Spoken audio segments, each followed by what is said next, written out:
அனைவருக்கும் வணக்கம். ஜோதிடத்தின் சூட்சமமும், அதாவது ஜோதிடத்தில் சில சூட்சமங்கள். ஒரு நண்பர் என்னிடம் ஜாதகம் பார்க்க வராரு.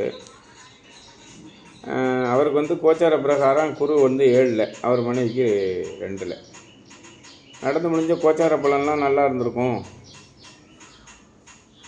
நல்ல யோகத்தையும் அவருடைய எதிர்பார்த்த காரியங்கள் அனைத்தும் சக்ஸஸ் ஆகிருக்கும் அப்படின்னு நான் சொல்கிறேன். உங்களுக்கு குரு 2 பேருக்குமே கோச்சாரத்தில் நல்லா இருக்குது. இனிமேல் விலகும்போது தான் கொஞ்சம் கஷ்டம் தெரியும். இப்போதைக்கு டைம் நல்லா இருக்கே அது அப்படின்னு சொல்கிறேன். 2 பேரும் அழுதாங்க.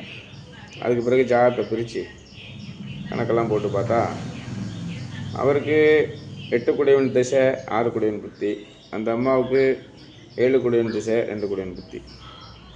நீங்கள் 2 பேர் செத்து இருக்கணுமே, பொழைச்சி என் வீட்டில் உட்காந்துருக்கல அப்படின்னு அப்படியே ஓன்னு அழுதாங்க. அழுதுன்னா அவ்வளோதான், இல்லை பரவாயில்ல.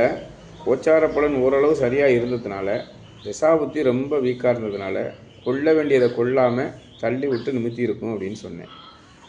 அப்போது ஒரு கோச்சார பலன் முழுசாக வேலை செய்யுமா, திசாபுத்தி முழுசாக வேலை செய்யுமான்னு அதில் பெரும் சர்ச்சையே வரும். அதனால் கோச்சார பலன் நகர்ந்து கொண்டே போயிட்டுருக்கும். திசாபுத்தி ஏற்கனவே திட்டமிட்டது, அது இந்த நேரத்தில் இந்த காரியத்தை செஞ்சே ஆகணுங்கிறதான். காக்கா உட்கார பணம்பளம் விழுந்த கதையான்னு சொல்லுவாங்கள்ல, அது மாதிரி பணம்பழம் ஏற்கனவே விழுகிற கண்டிஷனில் இருக்கும், காக்கா போய் விழுகும். நான் உட்கார்ந்ததுனால தான் பணம்பழம் விழுந்துச்சுன்னு காக்கா சொல்லும். இப்போ எது கோச்சாரம், எது திசாபுத்தி?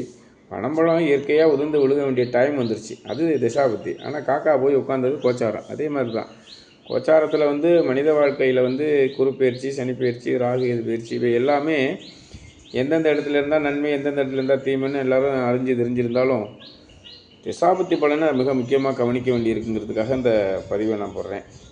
அதனால் கோடான கோடி மக்கள்லாம் ஒரே ராசி, ஒரே நட்சத்திரத்தில் இருக்கும். ஆனால் திசாபுத்தி எல்லாருக்கும் ஒரே மாதிரி போகாது. ஒரு ரெட்டை குழந்தை ஒரு கருவில் ஒன்றா பிறந்திருந்தால் கூட 1 நிமிஷம் வித்தியாசத்தில் கொஞ்சம் மாற்றம் வந்துடுது.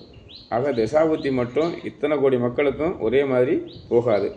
அதில் சில பேருக்கு ஒரே ஒரு இடத்துல ஒரு சிக்கல் வரும். கல்யாண பொருத்தம் பார்ப்போம், சிலருக்கு யதார்த்தமாகவே திசா சந்தி வந்துடும், திசா சந்திப்பு வந்துடும். ஒருத்தருக்கு குருதிசை சுயபுத்தினா அதே குருதிசை சுயபுத்தி மனைவிக்கும் கணவனுக்கு 2 பேருக்கும் வரலாம்.